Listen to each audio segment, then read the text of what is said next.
How do you think the game broke open in the second quarter? What do you think helped fuel that overall? I think we just stayed the course. I think we were playing pretty good there in the first quarter, but they were able to score some points. When we came to the bench at the end of that quarter, we know they're going to score, but 34 points is too much. And we talked about that. We got out to a good start defensively. And, once our defense kind of showed up and started to make a stand, that's when the game turned for us.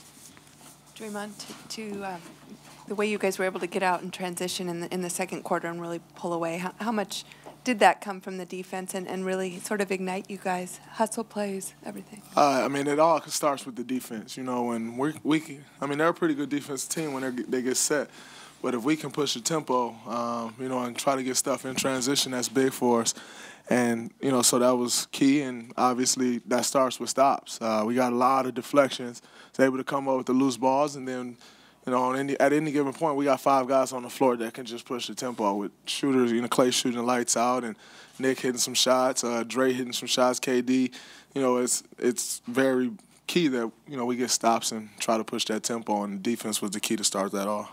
What did you think of the starting lineup move to go small, and what does it particularly mean for you to kind of get downsized to center? I think it was a great move. It's kind of stemming from the way they played CJ and Damian, where they was just kind of sending guys off shooters to double them and take them out the game. To add Nick into the lineup, a third scorer, a third shooter, I think it was big. He hit a couple shots for us and was able to get it going. And for me, it just means I got to guard Anthony Davis a little bit more. Hold the fort down, try to, protect the rim, rebound the basketball, but, nothing that I haven't done before. Draymond, some guys would think having to guard Anthony Davis on one possession and Rajon Rondo the next would be quite a challenge. I get the sense that you think it's fun. Is it fun?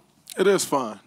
Just trying to mentally, flip that switch. It's completely different in guarding both guys. But I have a lot of fun doing it, just kind of switching out on different guys or, switching my matchups. I take pride in that. For Klay, a couple nights ago you said, hey, you're hoping Steph's back, but you're not counting on it, and if he's back, hallelujah. What was kind of the mindset, thinking he might be back for tonight, then hearing he's not, and now getting this victory without him and knowing he's probably coming back for the next one? Well, we played well in this postseason without Steph. It hasn't been that easy as it looks, but we've adjusted to life without him.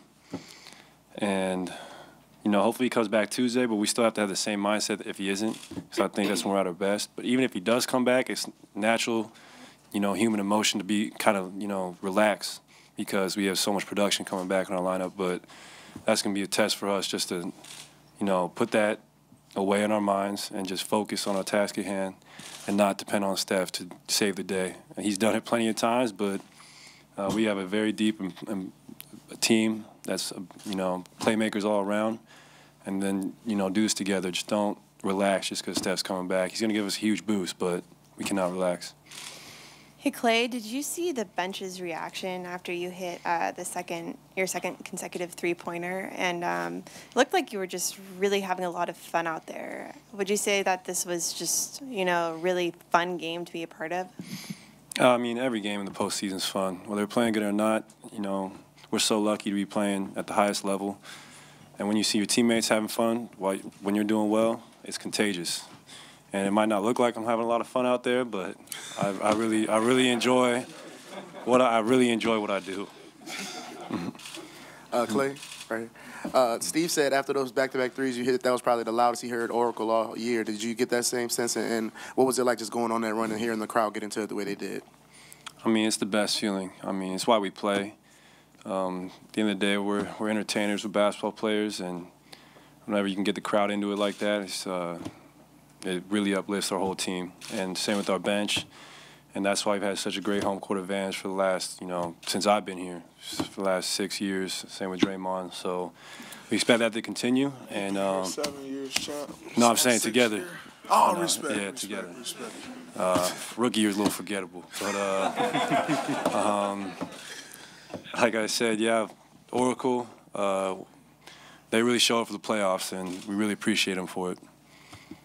Okay, for Dre, it seemed like your defense has gone up and down throughout the regular season, but it's been the story of the postseason for you guys. Is it flipping the switch in your mind, or do you think that it's that, or do you think it's more to it for the playoff run? I think it's obviously you got to lock in and focus more, and that's the key during the playoffs. I've been in a few playoff series now to quite understand that and understand the intense level and focus level that I need to be at on that side of the floor. But my job on the defensive end is more so than just me being all over the place, or me locking in or turning it up on that side of the ball. My job on the defensive end is to make sure these guys are all on the same page with me and everyone else that's on the floor. And, it's on the team you got to roll. And, my role is to kind of be the catalyst of that defense, just as his is just go score the basketball. And I can't just depend on him to bring it and get all of us going on the defensive end. That's my job. And so I try to take pride in that, try to turn it up, another notch, watch a bunch of film on, sets that they want to run, on moves that guys want to go to. It's just a completely different focus level than it is in the regular season. This is a question for both of you, coming out of this Spurs series. How was it like, kicking it up another notch and playing a fast game? Man, it was tiring. Spurs, they're a little older, so they play a little more methodical. They try to beat us up in the half court in the low block. This team's like kind of playing ourselves. It's just you make a bucket, you can't relax. You got to sprint back. You got to find a shooter. And they're pushing the tempo. So it's a whole different ball game. Klay looked at me there on the bench and said, "Man, Draymond, I got more tired tonight than I did in any game against the Spurs." Yeah. And that just kind of sums it up. It's a completely different tempo. They're really pushing the ball, like he said, on makes and misses. Nonetheless, as long as we're getting back in transition and not giving up easy stuff, I think that pace plays into our hands. What do you enjoy more, hitting the three and getting the 3 points, or yelling at Alvin for having this guy not out there on you? Yelling at Jen for having this guy sitting in the paint, like I'm not going to shoot, that's more fun than the actual three. If I really want to see a three, I could just pass the ball to one of them. But talking to Jen and Erm over there on the bench, when they come up with their game plan, I knock it down, it's more fun for me.